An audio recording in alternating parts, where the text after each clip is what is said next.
তো machine ready আছে। এখন আমরা একটা প্রিন্ট দিয়ে চেক করে নিব যে আমাদের আইডি কার্ডটা প্রিন্ট দিলে ক্লোজ লেখা আসে, যে সমস্যাটা সব ফটোকপি মেশিনে আসে।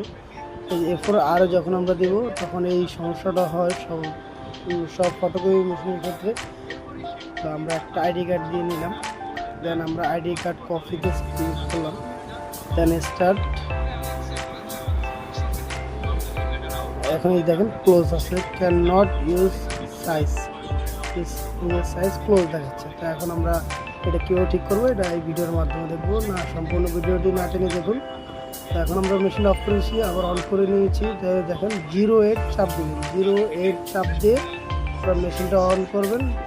অন করার পরে এই যে টেক্সট মোড আসবে, তো এখানে আপনার এলো টেক্সট মোডে লাগবে নিল 3982, এটা লিখে স্টার্ট বাটনে ক্লিক করবেন। দেন এখানে যে কোনো সংখ্যা আসতে পারে, ম্যাক্সিমাম 3ই আসবে, তখন এখানে এক সংখ্যা দিবেন, এক দিয়ে স্টার্ট বাটন ক্লিক করবেন, বা ওকে দিবেন, আবার স্টার্ট দিবেন। দেন দেওয়ার পরে আপনি এলো অফ করবেন, প্রিন্টারটা মেশিনটা অফ করে দেবেন, দেন আবার অন করে নেবেন।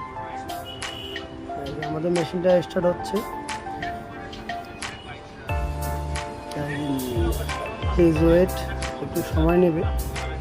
দেন আমাদের মেশিনটা এখন রেডি। এখন আবার আমরা নতুন করে সাইজ দিব, পেপারটা দিয়েছি, তারপরে যে A5R, দেন ওকে, প্লেন পেপার ওকে। দেন এখন আমরা আইডি কার্ড কপিতে ক্লিক করব। দেন আমরা এখন আবার নতুন করে একটা আইডি কার্ড আবার সাইজ মতন বসিয়ে নিলাম। দেখুন এখন আমরা স্টার্ট বাটনে ক্লিক করে নেব, যে আমাদের মেশিন টান দিয়েছে, এখন আর কোনো ক্যান্সেল লেখা আসে না। সম্পূর্ণ ভিডিও দেখার জন্য ধন্যবাদ, পাশে থাকবেন।